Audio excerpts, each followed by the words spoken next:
बघा विक्री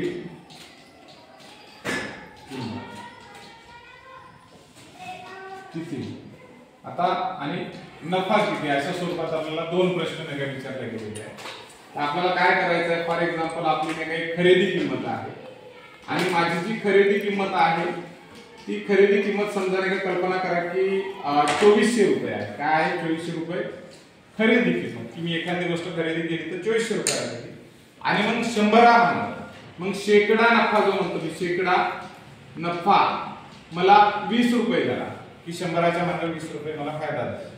आता काढायचे विक्री किंमत आणि नफा कसा होतो, तर विक्री किंमत तुम्हाला काढत असताना काय करता तुम्ही सूत्र आहे विक्री किंमत बरोबर काय होत असतं खरेदी किंमत गुणिला आता जेव्हा जेव्हा नफा होतो तेव्हा 100 प्लस जो काही शेकडा नफा असतो म्हणजे 100 मागचा नफा काय असतो तो इथे टाकायचा। इथलं चिन्ह लक्षात ठेवायचं 100 म्हणजे प्लसचं नफ्याची गोष्ट जेव्हा करतो तेव्हा 100 मध्ये ऍड करायचं काहीतरी आणि भागीला नाही का तुम्हाला काय करावं लागेल 100 करावं लागेल। ठीक आहे, मग आता माझी खकी ज्याला म्हणतो आपण खरेदी किंमत ते काय आहे 2400 रुपये आहे। ठीक आहे, आणि हे 100 शेकडा नफा किती दिलेला आहे आपला किती दिला आहे 20 व्हेरी गुड आणि भागीला 100 आता बघा 2400 गुणिला 100 मध्ये 20 टाकले किती झाले 120 झाले भागीला 100 बघा 00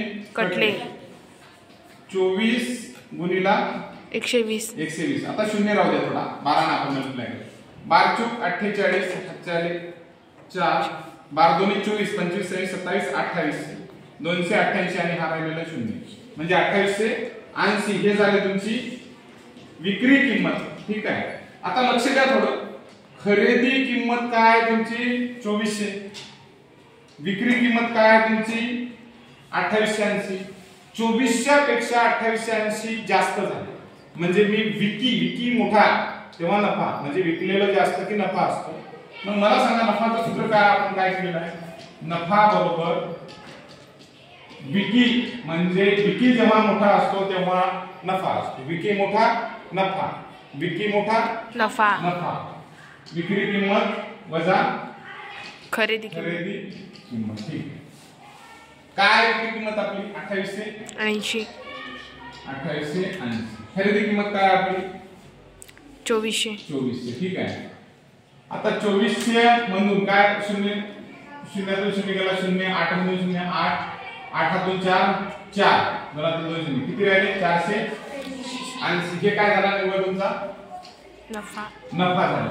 ठीक आहे, लक्षात ठेवा। मग अशा पद्धतीने आपण जर काही गोष्टी लक्षात घेतल्या तर असा नफा काढता येतो।